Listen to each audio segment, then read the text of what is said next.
Hello, this is Drew Pickens, and in this video we are going to go through a workshop of how to handle objections in a very positive and constructive way in a sales context. And we're going to handle this by looking at it from the idea that we should embrace objections. Objections are a good thing. It's good if you get a little pushback from a customer. It shows the customer is interested. Think about yourself when you might go to the mall to shop for clothing. You might go through stores, you see things you like, you see things you don't like, and when you see something that you do like, what do? You turn over the tag, look and see how much it is. And if the price is good, you make the purchase. If the price looks too high, you may look for a sale on the item, or you may look for a coupon, or see if there's a time when that item might be at a better price in the future. And so you show interest and you engage. If it's something you don't see attractive, if it's clothing you don't like, what do? You don't even look at the price. So you don't engage, you walk off. So it's the same thing in any type of a sales environment. If the customer engages, if the customer is pushing back a little bit on the price, that shows they're interested, that shows they're engaged, and that can be a good thing. The salesperson now can interact with the customer and try and resolve this problem. So customer objections should be looked at as a positive sign for a salesperson, but they need to be skillfully handled. In other words, they need to be dealt with, and they need to be embraced. They should be valued and closed out. So it's very important you have a plan and a process in place for dealing with objections. That's very important. So the plan we're going to talk about today, or the process, is a 6-step objection handling model. Very simple. It starts with listen. Listen with interest and patience. And listening means you are not talking, you are letting the customer do the talking. You may very well know where this objection is heading, and you've seen it 1,000 times, but still let the customer talk. Let the customer get everything out. You're going to learn something if you just be quiet and listen to the customer. You can encourage them to do more talking by saying, tell me more about what you're thinking. Tell me more about that.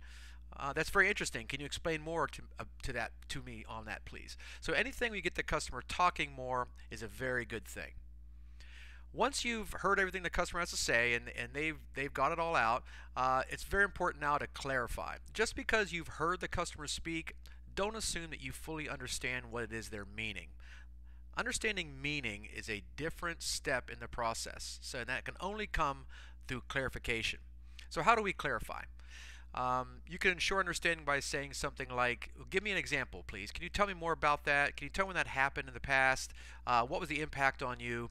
And you can also paraphrase and summarize. When you paraphrase and summarize back to a customer, that gives them an opportunity to confirm that yes, you understood, or no, that's not what I meant, that's not what I said, and you're going to get a very clear, much more clear understanding from the customer. So clarification is very, very important. Don't just skip from listen and go on to an answer. Take the time to clarify. Once you've fully understood what it is the customer is saying, appreciation's next. Very important that you show the customer that you now understand, and that can come through thanking them. That can come through just saying, I appreciate you sharing that with me. I know what you mean. It means a lot to me that you shared that. Let me see what I can do about it.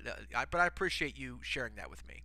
So this appreciation step eases tension. It shows that you're a human. These are two people exchanging ideas back and forth.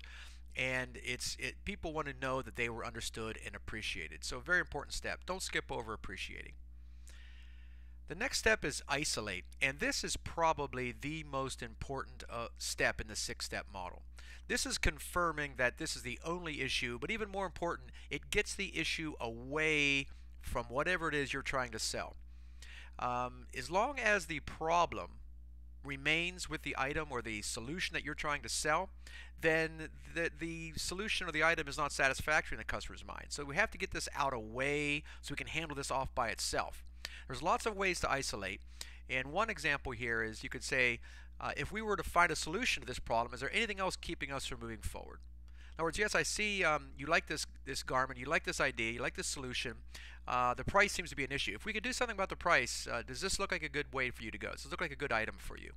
And if they say, yeah, it's just a price, then what you really have here is a mini close that's taken place. Now all I have to do really is work on this problem, which in this case is price.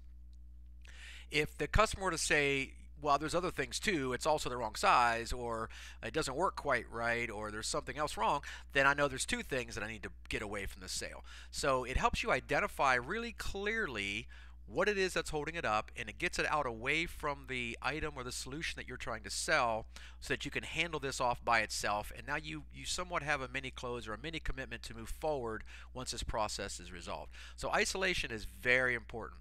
Other things that can be isolated are the customer might say, I need to talk to my partner about this, or I need to talk to my boss, or I'm not the decision maker.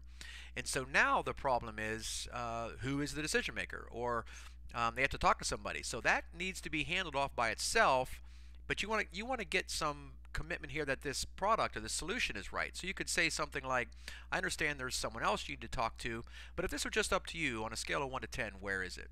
And if they say anything other than a 10, there's no sense in letting them go off to talk to anybody else. You want to get them to a 10, then we'll go off and talk to somebody else. So you want that strong advocate to go off on your behalf. So isolation is very, very important. Answer. This is where you use all the creativity and problem solving you can muster to overcome the problem.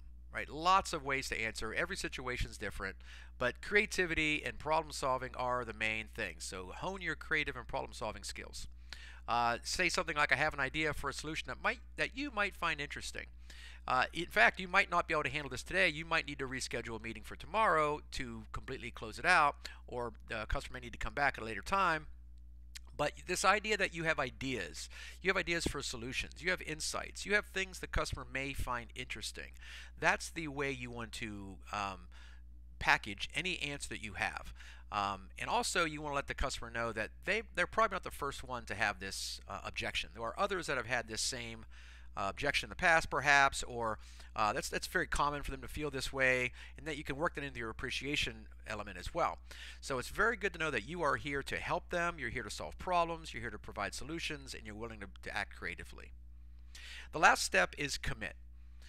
Anything that you are asked to do on behalf of the customer should have some other task as well. So this is an agreement on how to move forward. There are two people entering into an agreement. It takes two people to have an agreement.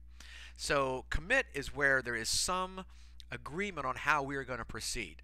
So for instance, let's talk again tomorrow after I've worked on this idea and you've had a chance to talk with your manager. There's a way to ask for agreement, right? Ask for some type of commitment. If you're being asked to discount the price, then the customer needs to agree to purchase. If they ask for a volume discount, then you want a commitment on volume. So there's always an exchange of commitment that's taking place here between two parties. So you see that we have a process that flows. You want to follow these steps in this order because it all leads to commitment or an agreement, which is where you're ultimately going. And then that ultimate agreement leads to a deal being finalized and the objection being satisfied so that the solution can be put in place. So remember that you are embracing objections. You're not pushing them away. You're not avoiding them. You are actually bringing them in close so that you can deal with them. It's a good thing to get a little pushback from a customer. It's a good thing for a little interest to be shown. Customers that aren't interested are not going to express any issues. They're just going to tell other people how expensive you are, right? Because they weren't interested to begin with. So that engagement, that interaction is a good thing. So don't shy away from it. But customer objections should be skillfully handled and they should be skillfully embraced. But it all starts with having a plan and a process in place so that you can deal with it. So have that process in mind so when these objections come up, you're ready to handle them skillfully. That's our 6-step model for embracing objections, and wish you all the best and good luck in your objection handling efforts.